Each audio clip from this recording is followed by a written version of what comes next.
Alrighty, welcome to Chromosomes. So today we're going to talk a little bit about chromosomes and what the heck they are. If you remember before when we were talking about cells, we said that in a cell we have the center organelle or cell part called the nucleus. And inside of this nucleus right here we have tons of this disorganized, crazy, all over the place DNA. That DNA, when it's in its unorganized, crazy, all over the place form, is called chromatin. Chromatin, chromatin. So chromatin is this messy, crazy, all over the place, disorganized DNA that occurs only in a cell when it's not dividing. Now think about this. If you were to replicate your entire head of hair, just real thin strands of hair, right? If you were to replicate the whole thing, would it be easier if your hair was all knotted and crazy, or would it be easier if your hair was nice and brushed, right? And so DNA works the same way. We want to organize that DNA if we want to divide this cell and make a totally new cell. So this is what happens. We'll take these strands of DNA and we'll wrap them around this protein called a histone. So this protein is called the histone, Histone. A histone is a yo-yo shaped protein that winds and organizes DNA. So just like a yo-yo winds and organizes this crazy string that's now all over the place, a histone will wind up that DNA into coils. So once that DNA goes through that histone, it coils up. Sometimes it will coil loose, and sometimes it will coil nice and close together, and sometimes it will be loose, nice and close together coils, and loose, and close together coils, and loose, and so on and so forth.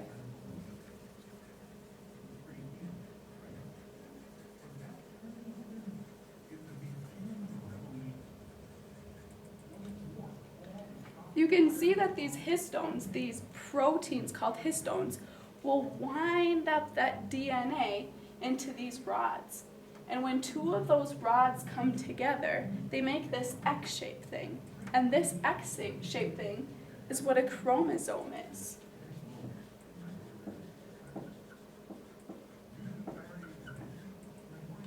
So a chromosome is an X-shaped organized DNA in a dividing cell. So remember, this only happens when a cell is about to divide.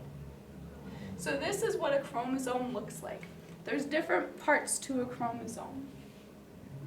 This middle area, where these two rods in the chromosome come together, is called the centromere.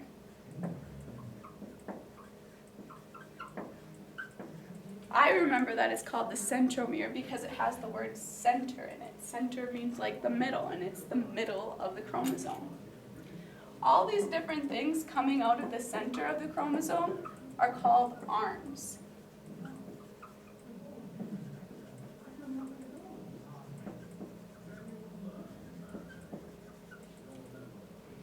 The top arms and the bottom arms have specific names for them.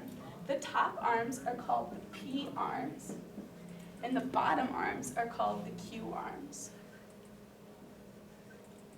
The way I remember it is this way. If I were to write a capital P and a lowercase q, the P would kind of go on top of the Q, just like the P arms also go on top of the Q arms. So that's how I remember it. So this is what one chromosome looks like. Remember, a chromosome is made up of two different rods. The name for each of those rods is called a chromatid. A chromatid is one strand of DNA in a chromosome. In a chromosome, we have 2 chromatids, and those 2 chromatids are called sister chromatids.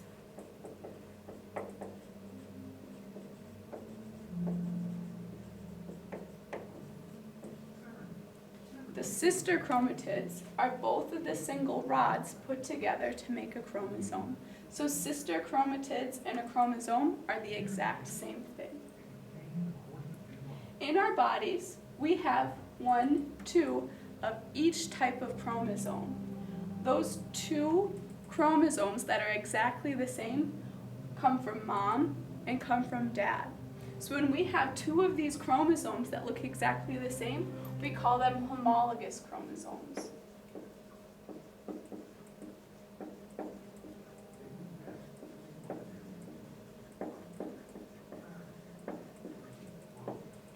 The root homo means the same, like homosexuals are attracted to people of the same gender. So homologous chromosomes are the exact same chromosome. So let's go over this again quickly because this is a lot of information. We start with a cell with very messy, disorganized DNA called chromatin. T-I-N is at the end. That chromatin is very messy and crazy, and so it goes through these proteins, these tiny little proteins called histones.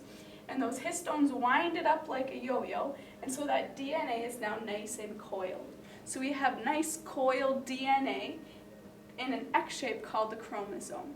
A chromosome is made up of 2 rods called chromatids, T-I-D-S. So now we have these chromatids together making a chromosome.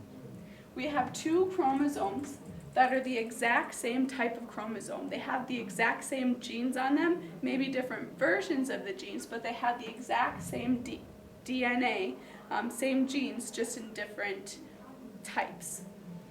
When we have 2 of these, they're called homologous chromosomes. Cool? If you got that down, good. Let's move on. If not, maybe rewatch that again to make sure you understand it. In humans, we have 1 homologous chromosome that comes from mom and 1 homologous chromosome that comes from dad. And so if we draw this, here's an egg, and this is going to be a very large sperm.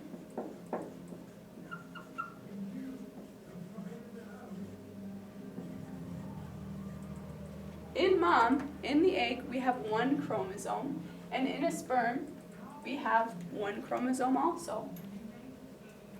They're the exact same chromosome, remember, just different types. In an egg, we have 23 of these guys total. We have 23 different types of chromosomes, and in a sperm, we have 23 different types of chromosomes. After sex, the egg and the sperm will come together and they'll make a baby. That baby now has a sperm and an egg that came together, so they'll have 23 plus 23 chromosomes equals 46 chromosomes inside that baby's cell. Each and every single cell in this baby will now have 46 chromosomes. The sperm and the egg cells are called gametes, and they have half of the amount of DNA as the regular human cell. So because of that, we call them haploid, H-A-P-L-O-I-D. I remember it because hap sounds like half. Haploid sounds like haploid. When we have a regular body cell, we don't call it a gamete anymore. We call it a somatic cell. A somatic cell is like a regular cell inside of your body. My skin cells are somatic cells and have 46 chromosomes. My liver cells are somatic cells and they have 46 chromosomes. My nerve cells in my brain are somatic cells and have 46 chromosomes. Because they have the normal amount of DNA, which is twice the amount of a haploid cell, we call it diploid. And the way I remember it is this. Diploid starts with di, which means 2. They have 2 times the amount of DNA as a haploid cell. We as humans have 46 chromosomes inside of our body, but not all living things have 46 chromosomes. Let's see, carrots have 18 chromosomes, which is funny. Cats have 32 chromosomes. while dogs have 78 chromosomes. So even though they're pretty similar, they have a really big difference in chromosomes. Sand dollars have 52 chromosomes, which is kind of interesting. So lots of different organisms have different amounts of chromosomes, but the main one that I want you to remember is that humans have 46 of these guys in each of their cells, except for their sperm and egg cells. Now, keeping track of 46 chromosomes can be pretty tough, and so to keep track of them, we use this special type of chart called a karyotype.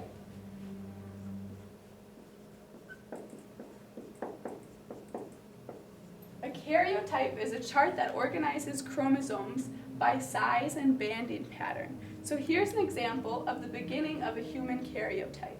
We take our homologous chromosomes, our 2 pairs of chromosomes, and since these are the same size and they have the same banding pattern, we're going to put those together, and since they're the biggest, we're going to call them the first pair of chromosomes.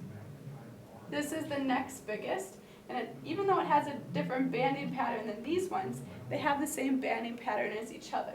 So this is going to come next as the second pair. This is smaller, so it's going to be the third pair, smaller, so it's going to be the fourth pair, and so on and so forth. With all of the chromosomes that that organism will have, we'll pair them up and put them next to each other by size. When we do that with these chromosomes, they're called autosomes.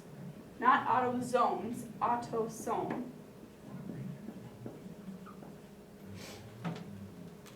Autosomes are regular chromosomes. In most organisms, you'll have one very last set of chromosomes that will determine sex. Those are called the sex chromosomes.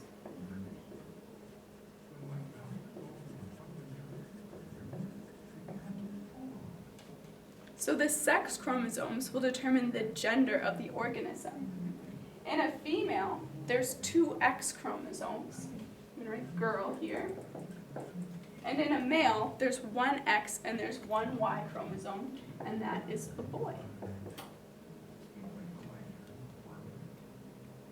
In humans total, there's going to be 22 pairs of autosomes, or regular chromosomes, and 1 pair, the 23rd pair, is going to be either 2 X's or an X and a Y, which is a girl. But in some cases, there can be a different number of chromosomes, and when that happens, we call it a mutation.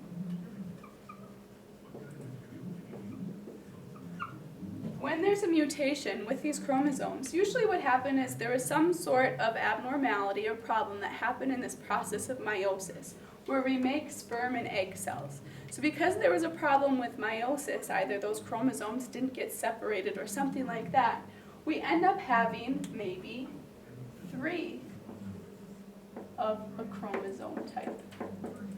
Because we have 3 of a chromosome type, we have extra information. And so when we have that, we'll have a genetic disorder that we'll see.